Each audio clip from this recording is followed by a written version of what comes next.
जय श्री राम। नमस्कार दोस्तों, स्वागत है आप सभी का आपके अपने YouTube चैनल चंद्रमंशा भक्ति पर। दोस्तों, आज की इस वीडियो में हम लोग उसके आगे का अध्याय पढ़ेंगे जहाँ तक हम लोगों ने पढ़ लिया है श्री रामचरितमानस। अगर दोस्तों आप वीडियो पर नए आए हैं तो प्लीज़ जाकर सारी वीडियो को देखते आइए, तब जाकर आपको ये सारी कथाएँ आपको समझ में आएंगी दोस्तों, और आपको अच्छा भी लगेगा। तो चलिए दोस्तों, शुरुआत करते हैं आज का अध्याय।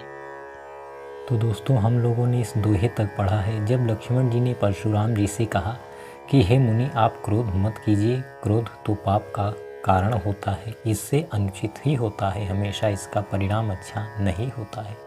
अब दोस्तों इसके आगे हम लोग पढ़ेंगे। मैं तुम्हारा अनुचर मुनिराया, परिहरि को पुकारिय अब दाया, टूट चाप नहीं जुरी रिसाने, बैठिय होई पाए पिराने। हे मुनिराज, मैं आपका दास हूँ, अब क्रोध त्याग कर दया कीजिए। टूटा हुआ धनुष क्रोध करने से जुड़ नहीं पाएगा। खड़े खड़े पैर दुखने लगे होंगे, बैठ जाइए। लक्ष्मण जी ने कहा कि क्रोध त्याग दीजिए, मैं आपका दास हूँ। टूटा हुआ धनुष क्रोध करने से नहीं जुड़ जाएगा। खड़े खड़े आपके पैर दर्द करने लगे होंगे, आप बैठ जाइए। जो अति प्रिय तव करिय उपाई, जोरिय को बड़ गुनी बोलाई, बोलत लख नहीं जनक डेराही, मष्ट करहु अनुचित भल नाही। यदि धनुष अत्यंत ही प्रिय हो तो कोई उपाय किया जाए और किसी बड़े गुणी कारीगर को बुलाकर जुड़वा दिया जाए। लक्ष्मण जी के बोलने से जनक जी डर जाते हैं और कहते हैं, बस चुप रहिए, अनुचित बोलना अच्छा नहीं है। दोस्तों, धनुष अत्यंत प्रिय हो तो कोई उपाय किया जाए और किसी बड़े गुणी को बुलाकर इसको जुड़वा दिया जाए। लक्ष्मण जी ऐसा कह रहे हैं तो जनक जी डर गए और उन्होंने कहा, बस चुप रहिए और अनुचित बोलना अच्छा नहीं है। थर थर काँपहि पुर नर नारी, छोटे कुमार खोट बड़ भारी, रघुपति सुनी सुनी निर्भय बानी, इस तन जराई हो ये बलहानी। जनकपुर के स्त्री पुरुष थर थर काँप रहे हैं और मन ही मन कह रहे हैं कि छोटा कुमार बड़ा ही खोटा है। लक्ष्मण जी की निर्भय वाणी सुन सुनकर परशुराम जी का शरीर क्रोध से जला जा रहा है और उनके बल की हानि हो रही है, उनका बल घट रहा है। दोस्तों, सारे लोग डर रहे हैं, काँप रहे हैं और कह रहे हैं ये छोटा है, ये बड़ा ही खोटा है। और लक्ष्मण जी की वाणी सुनकर परशुराम जी का तो क्रोध बढ़ता ही है और उनका क्रोध से शरीर जल रहा है और बल की हानि हो रही है। बोले राम ही देई निहोरा, बचऊँ बिचारी बंधु लघु तोरा, मनु मलिन तनु सुंदर कैसे, विषरस भरा कनक घटु जैसे। तब श्री रामचंद्र जी पर एहसान जानकर परशुराम जी बोले, तेरा छोटा भाई समझकर मैं इसे बचा रहा हूँ। यह मन का मैला और शरीर का कैसा सुंदर है, जैसे विष के रस से भरा हुआ सोने का घड़ा है। दोस्तों, परशुराम जी कह रहे हैं तुम्हारे ही वजह से ये बच रहा है और ये अंदर से बहुत ही अच्छा नहीं है, अर्थात मैला है इसका मन और शरीर से सुंदर है, जैसे विष का भरा हुआ सोने का घड़ा हो। सुन लक्ष्मण बिहसे बहुरी, नयन तरे रे राम, गुरु समीप गवने सकुची, परिहरि बानी बाम। यह सुनकर लक्ष्मण जी फिर हंसे। तब श्री रामचंद्र जी ने तिरछी नज़र से उनकी ओर देखा, जिससे लक्ष्मण जी सकुचाकर विपरीत बोलना छोड़कर गुरु जी के पास चले गए। दोस्तों, इतना सुनते ही लक्ष्मण जी फिर हंसते हैं। तभी लक्ष्मण जी की ओर भगवान श्री राम जी तिरछी नज़र से देखते हैं और उन्हें चुप करा देते हैं और फिर वो गुरु जी के पास चले जाकर बैठ जाते हैं।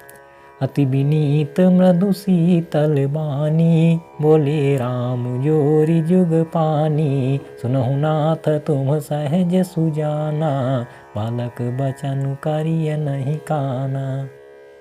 श्री रामचंद्र जी दोनों हाथ जोड़कर अत्यंत विनय के साथ कोमल और शीतल वाणी बोले, हे नाथ, सुनिए, आप तो स्वभाव से ही सुजान हैं। आप बालक के वचन पर कान न कीजिए, उसे सुना अनसुना कर दीजिए। दोस्तों, लक्ष्मण जी की बातों का श्री राम जी कह रहे हैं आप ध्यान मत दीजिए, उनको अनसुना कर दीजिए। और वो बहुत ही शीतल वाणी से बोलते हैं, बरराए बालक एक सुभाऊ, इन्हीं न संत विदुषहि काऊ, ते नाही कछु काज बिगारा, अपराधी मैं नाथ तुम्हारा। बर्रे और बालक का एक स्वभाव है, संत जन इन्हें कभी दोष नहीं लगाते। फिर उसने लक्ष्मण ने तो कुछ काम भी नहीं बिगाड़ा है, हे नाथ, आपका अपराधी तो मैं हूँ। दोस्तों, श्री राम जी कह रहे हैं कि लक्ष्मण ने कुछ नहीं किया, अपराधी तो मैं हूँ।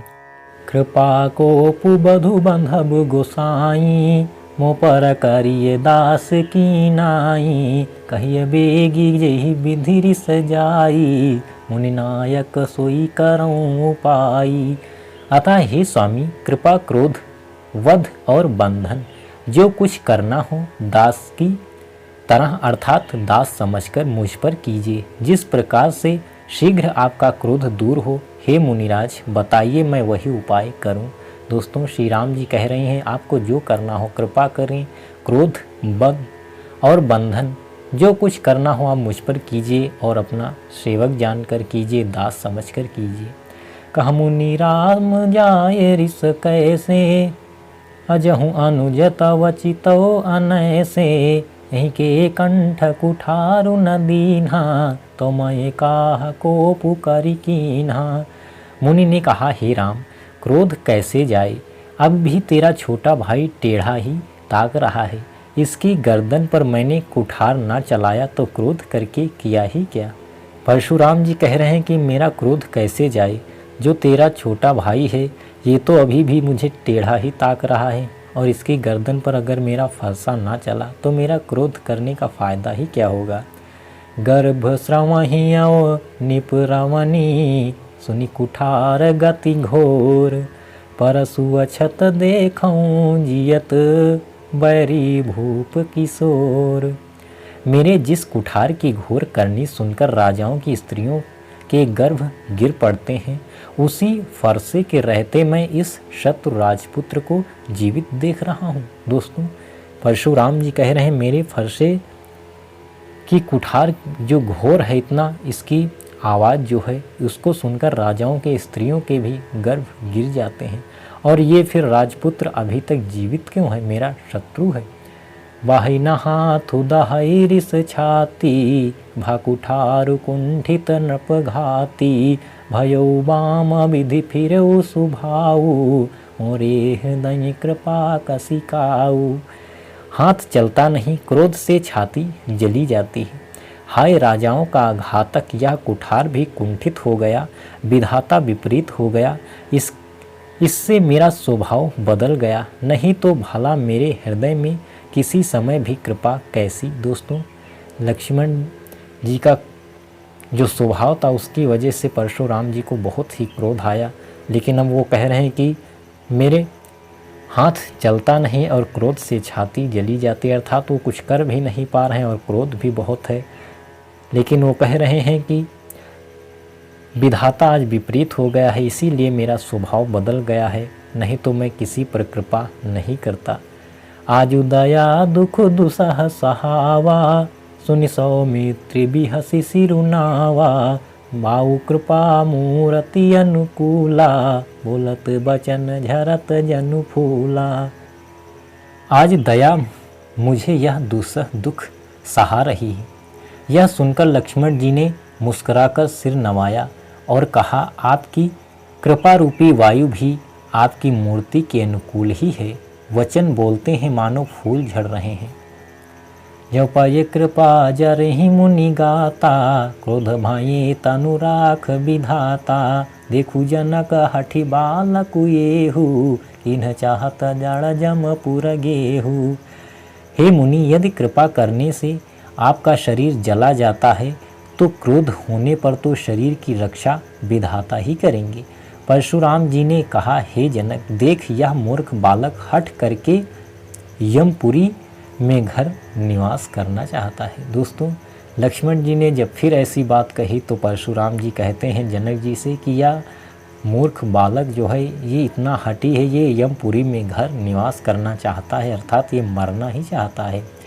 बेगी करहु कि न आँखि न ओटा, देखत छोट खोट न पुठोटा।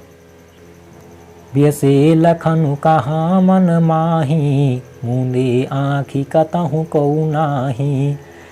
इसको शीघ्र ही आँखों की ओट क्यों नहीं करते, यह राजपुत्र देखने में छोटा है पर है बड़ा खोटा। लक्ष्मण जी ने हंसकर मन ही मन कहा, आँख मूंद लेने पर कहीं कोई नहीं है। दोस्तों, लक्ष्मण जी को कहा कि इसको आँखों की ओट कर दो, अर्थात इसको मेरी नज़रों से दूर कर दो। तो लक्ष्मण जी ने कहा कि आप आँखें ही बंद कर लीजिए, कोई दिखाई ही नहीं देगा। परशुराम तब राम प्रति, बोले उरयति क्रोध, शंभु सरासन तोरि सठ, करसी हमार प्रबोध। तब परशुराम जी हृदय में अत्यंत कुठार भरकर श्री रामचंद्र जी से बोले, अरे शठ, तू शिव जी का धनुष तोड़कर उल्टा हमी को ज्ञान सिखाता है। श्री राम जी से परशुराम जी बोले कि अरे शठ, तू शिव जी का धनुष तोड़ा है और मुझे ही ये पाठ पढ़ा रहा, मुझे ही ज्ञान दे रहा है। वो काफ़ी क्रोधित हो गए। बंधु कहाई कटु सम्मत तोरे, तू छल बिनय करसी कर जोरे। करु परितोषु मोर संग्रामा, नाही तछाड़ कहा उबरामा। तेरा यह भाई तेरी ही सम्मति से कटु वचन बोलता है और तू छल से हाथ जोड़कर विनय करता है। या तो युद्ध में मेरा संतोष कर, नहीं तो राम कहलाना छोड़ दे। दोस्तों, परशुराम जी कह रहे हैं तेरा जो भाई है तेरे ही कहने पर, अर्थात तुम्हारी दोनों की मिली भगत है, सम्मति है, इसीलिए ये मुझसे ऐसे कटु वचन बोलता है और तू हाथ जोड़कर विनय से माफ़ी मांगता है, क्षमा कर मांगता है। या तो युद्ध कर और या फिर राम कहलाना छोड़ दे। छलुता जी का रही समारु शिव द्रोही, बंधु सहित न तमारऊ तो ही। भृगुपति बकहि कुठार उठाए, मन मुसुकाहि राम सिर नाए।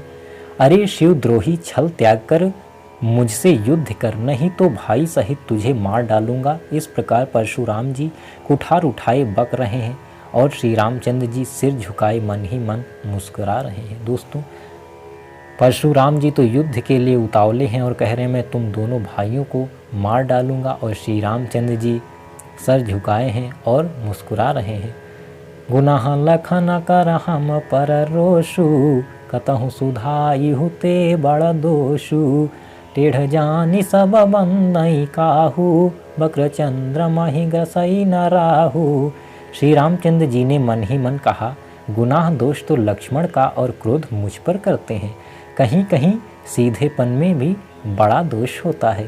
टेढ़ा जानकर सब लोग किसी की भी वंदना करते हैं, टेढ़े चंद्रमा को राहु भी नहीं ग्रसता। दोस्तों, श्री रामचंद्र जी कह रहे हैं गुनाह लक्ष्मण करता है और आप मुझे डांट रहे हैं, अर्थात वो मन में ऐसा कह रहे हैं, और दोष मुझ पर लगा रहे हैं, अर्थात वो कह रहे हैं सीधा होना भी कभी अच्छा नहीं होता है। कभी कभी टेढ़ेपन में भी अच्छाई है, क्योंकि टेढ़े लोगों से कोई नहीं बोलता है।